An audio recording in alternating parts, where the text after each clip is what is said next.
كالعادة جماعة الإخوان في مسيراتهم إذا ما وجدوا محلا أو أي مكان أو أي بيت يرفع ويعلق صور المشير عبد الفتاح السيسي يقومون بالاعتداء على أصحابه.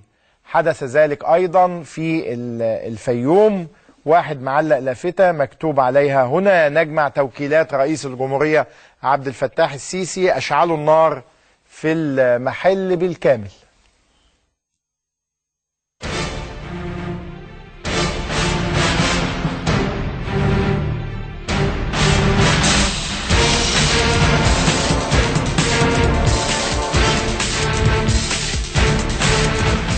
كنت نايم في البيت حوالي الساعة 3 بالليل، وكانت معدية مسيرة من جماعة الإخوان بيحتفلوا بكادر من كوادر جماعة الإخوان كان طالع منه، وصحبات الملك اتصلوا عليا الساعة 3:43 دقيقة، قالوا لي حضرتك المحل مولع. جيت طبعا لبست اللبس بتاعي وجيت المحل، لقيت المحل مولع. فتحت المحل لقيت كل حاجة خسائر كلها في المحل بايظه كلها. اللي حرقوا المحل الاخوان، لان انا بلم توكيلات للمشير عبد الفتاح السيسي وانا معاهم في الحمله دي. دول بقى عايزين يحتفلوا بالراجل بتاعهم، احرقوا المحل احرقوا المحل، وشارينها على النت بيقول لك والله عملوها الرجاله. عايزين بقى هم الرجاله الداخليه تسيبنا نعمل زي انا ونعمل زي اسوان، عندنا استعداد وكل حاجه متوفره، الفلوس وهنشتري سلاح. الداخليه تحل نحل. في داخليه في البلد عايزين نعرف فيه حكومه ولا ما فيش. بس ده السؤال اللي انا عايز حد يجاوبني عليه.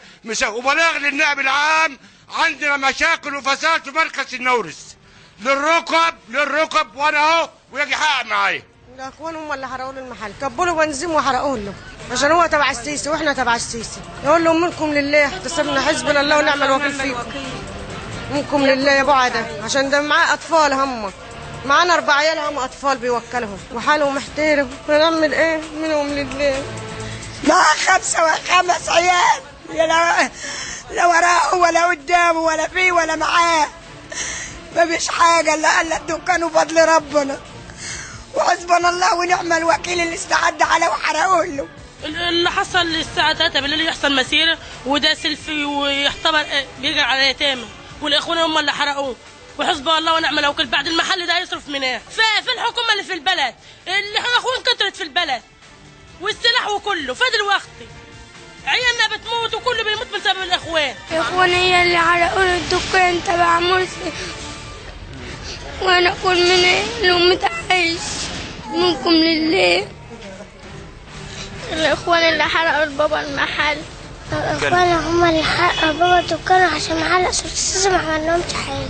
الاخوان هم اللي كانوا معينين مسيرة للساعة 3 بالليل الفجر. اللي حرقوا له الاخوان، ما حدش بيزعلان من امين، ده امين غلبان ومسكين وماشي من جنب الحي، تشوف بيته وتصعب على الكافر، حتى ما هو باني حاجه، قاعد في اوضه. كنت شغال يوم الحد على المصرف، ولقيت الطبل والزغاريت وكل حاجه شغاله، ببص ولقيت اللي هي ضرب النار شغال، ببص رحت ساب الشغل ورحت ماشي انا وزملاتي، بقول في ايه؟